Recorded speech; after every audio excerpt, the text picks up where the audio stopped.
Hello, everyone. Welcome yet again to another episode of Pokes on Relationships.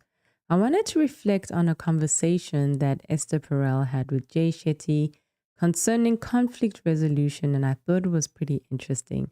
I'd like to share that with you and let me know your take on what she has to say. Have a listen. Here we were fighting about what's the right moment to do the dishes. But in fact, what we were talking about is you don't care, you don't see me, you don't appreciate me, you want it your way. And what you're highlighting here is something that I've actually talked a lot about in a new course that I'm doing on conflict, which is exactly that. How do you turn conflict into connection? And one of the things I say is that it's not what you fight about, it's what you fight for. You were fighting for recognition. You were fighting for power and control. You were fighting for respect. You were fighting for trust and closeness. Underneath the fight, there are usually three sets of issues that we are actually fighting for. And that is power, trust, and value. I think that's pretty accurate actually. Power, trust, and value.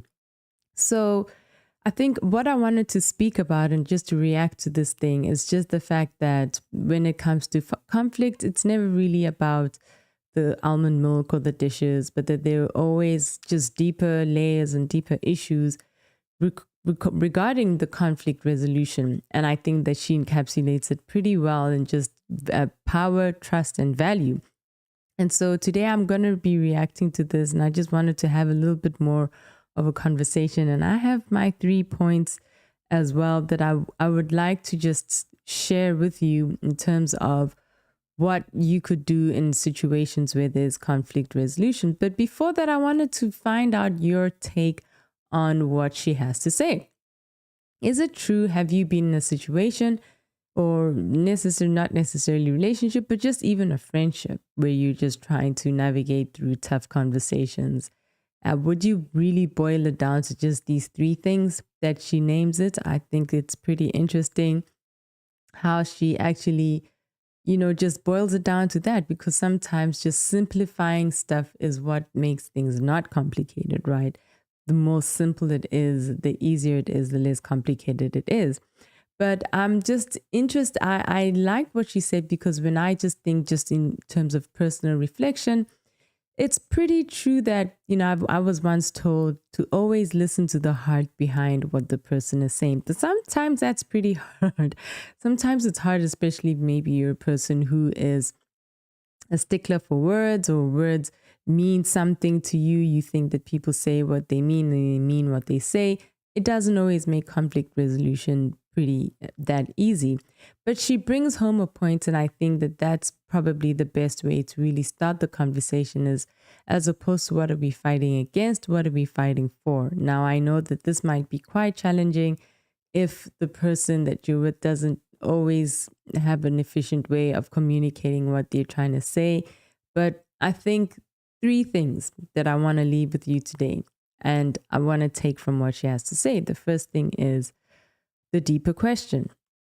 Next time tension arises, it's okay, what are you really fighting for in this moment? Perhaps it's just to be seen, to be understood, to be heard. What is really the underlying issue? It's to be appreciated. Sometimes it's not always easy to find out exactly what the issue is, but if you give yourselves enough time, you'll get to what the bottom of it is, right? Because it's never just surface. Then the second thing is just to use language that, both can feel respected with, just more like we. It's pretty hard. It can be quite challenging, especially in the heat of the moment, but to always just take a step back and just consider that language. And then finally, when the dust settles, just to show appreciation for just saying thank you for actually paying attention to that, or thank you for actually listening and taking the time to really hear what I was trying to say. It's amazing how just those 3 little actions and steps can really go a long way. I really enjoy her material. I enjoy what she has to say, because she just says it as it is, and she really hits home. And ultimately, that people want to be in relationships where they're happy, not miserable, but it never just happens just by, just by some big bang. Oh, you wake up and then the relationship is awesome. Everything is intentional. Everything has to be on purpose.